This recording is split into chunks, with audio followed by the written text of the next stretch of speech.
Hey guys, it's Damien. I've got another video I wanted to do really quick about your listing on Amazon for your food product. If you are selling food items or if you are making stuff that you've created yourself and you've got your own brand and that brand is registered with Amazon and you're looking for the best way to maximize the visibility of your product in the midst of millions of other items, there's several key factors that you want to keep in mind. And I wanted to go over that with you today. When you're listing food products, from my experience, when I started out selling online, I had resold products in a lot of different categories through eBay, actually. And then we got into doing the food and doing our own candy business and the food business that we do. But I realized that there's kind of a little different approach when you want to sell food because it's more descriptive in regards to either the taste or a flavor or a size or a packaging. So I wanted to go over that with you guys really quick. I don't want to take up a lot of your time. I try to get my videos right to the point so you guys can move on to my next video or anything else that you need to do. So the first thing that you got on Amazon is the product name line, which is on the top, the product name. For instance, I'm going to give you some examples based upon stuff that I make, and then that way I can incorporate the idea to you. If you happen to make something other than what I do, obviously you probably make a different type of a product. So one of our biggest sellers is our brittle. Our candy brittle, we have it in about 200 flavors. And what we try to do when I do a listing to kind of stand out, to get people's attention, when you think of candy brittle, you think of candy as one phrase. So you have the word candy. Let me get a better marker. You have the word candy. You have the word peanut. You have the word brittle. And you can have variations of this. So when you initially start the actual product name line, the first couple of words that you put on there, from what Amazon has stated through some of the things I've learned over the years, is that the average customer utilizes about 5 words to find a product. And when they're looking for a certain product, for example, if they're looking for a peanut brittle candy, a lot of times during the holiday season, that's something that's more sought out. So a customer may have a tendency to put down peanut brittle, holiday, or Christmas.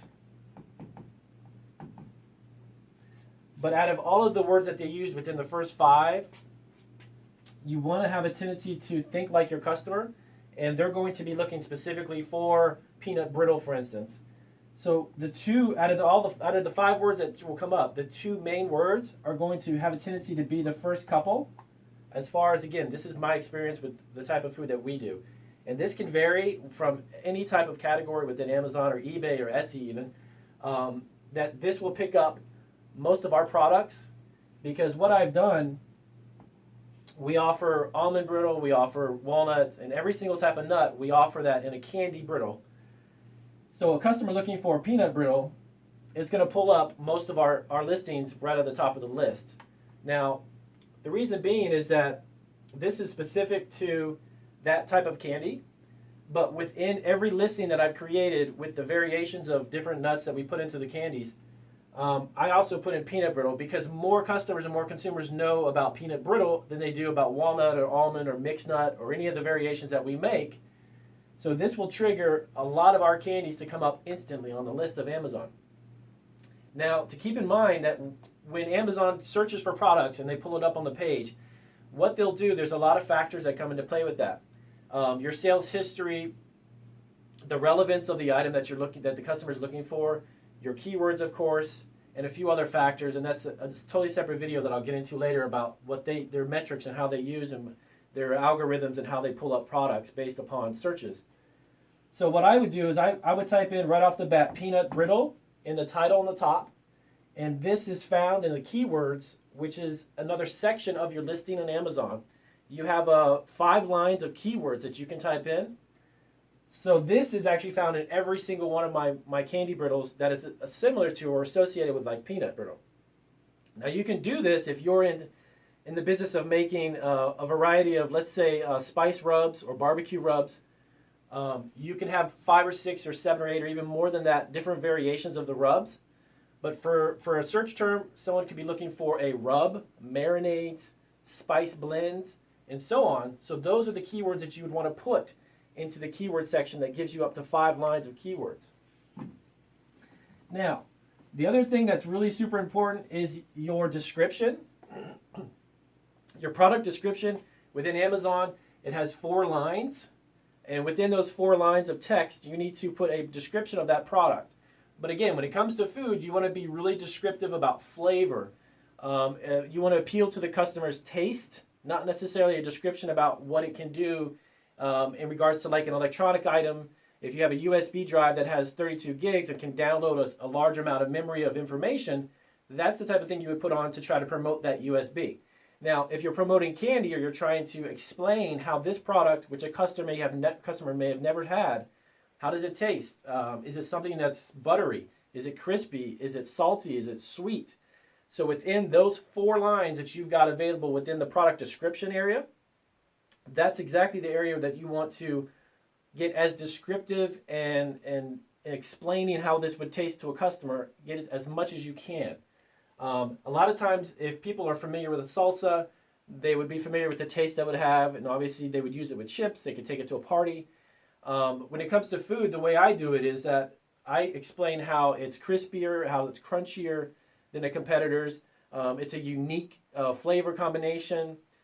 Within that, also within the description, I add that we offer over 200 varieties of that type of candy, which opens up the customer to more flavors and more products and more sales by letting them know that you have more than just the peanut brittle. So what you want to focus on when you're talking about food is you want to talk about the flavor. Of course, the package size. How is it packaged?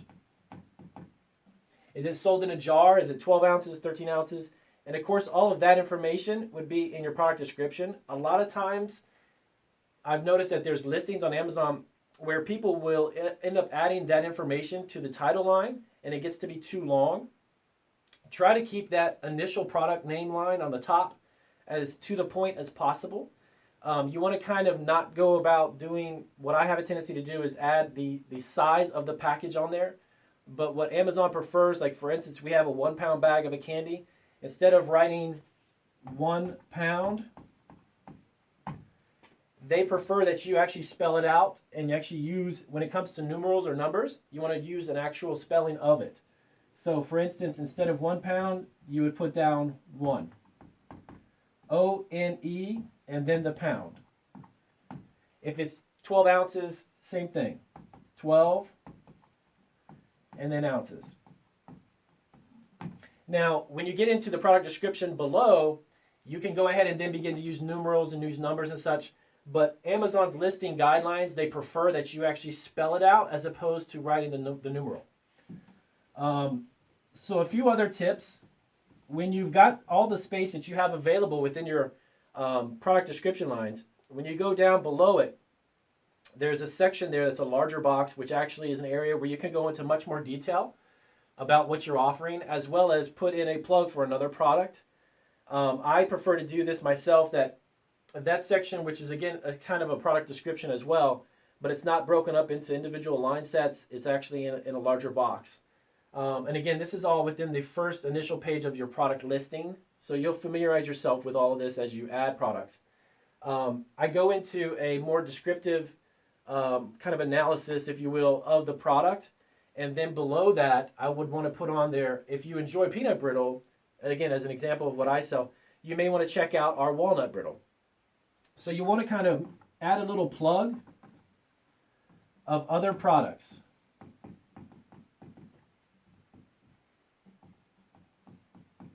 So the beauty of this, the beauty of adding this on there is actually gives the customer an understanding that you're offering more than just one product. And if that specific product that they're looking at the time is appealing to them, they may have the potential to click on more of the items within your store, or at least look in your store for a future purchase.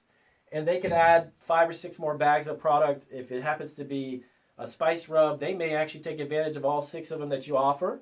And then you end up selling 6 more bags of your product. So keep in mind, whether you're on Amazon, or actually whether you're on eBay, Etsy, your own website, wherever it may be, always try to plug in your description box any additional information that you want to push to your customer to get them or entice them to add more products to their cart. And of course, you make more money, you have more sales.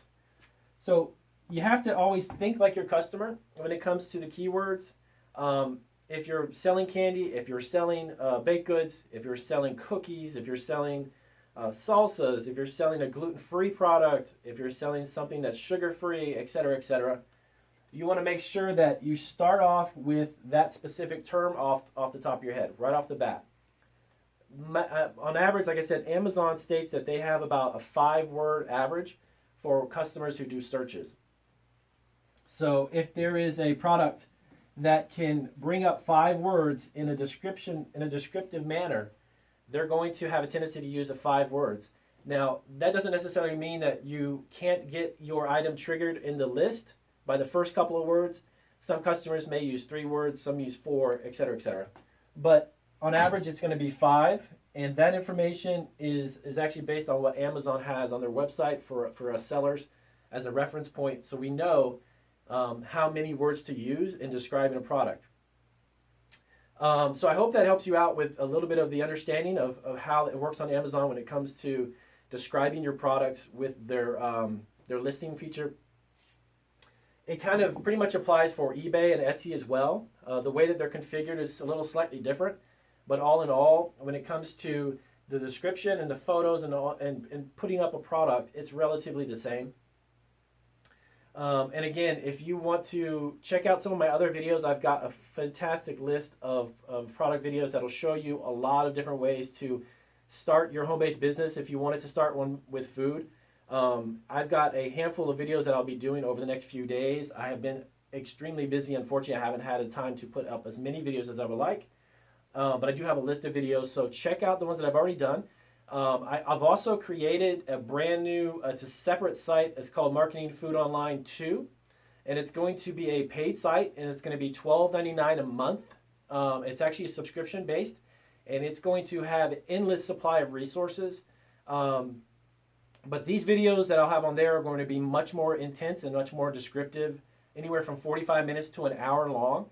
And that reoccurring $12.99 a month will actually give you access to all of that, as well as other resources, videos that will be talking about everything from suppliers, where you can get packaging equipment, where you can get labels, where you can get designs if you need logos. I can show you who I use. And I will be talking about all of the different processes that I use for selling on eBay, for Etsy, website design, social media marketing. Everything that I've had to do over the past nearly 10 years now is going to be on that channel, and it's going to be extremely useful and very valuable. And we put a $12.99 price point because I wanted to keep it within reason. And that's a monthly subscription. And I'll give you a link once we start uploading those videos to that new channel. I'll let you guys know about it, and then you guys can check it out. And hopefully that will give you much more information. Those videos, again, they're going to be much more intense and have a lot more description on items that will help you from, like I said, everything from labeling to finding suppliers. There's even going to be some information about how you can even there's some companies that I work with who do private labeling for me as well as my own.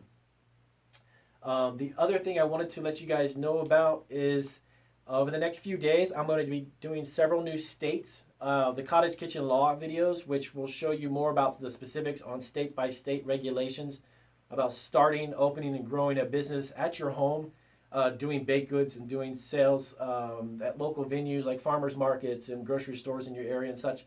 So I've got a few more states that will be up as well. So I hope that this video did help you, and give me a thumbs up if you did like it. If you didn't, give me a thumbs down. I always appreciate honest opinion. So thank you guys. Have a great day.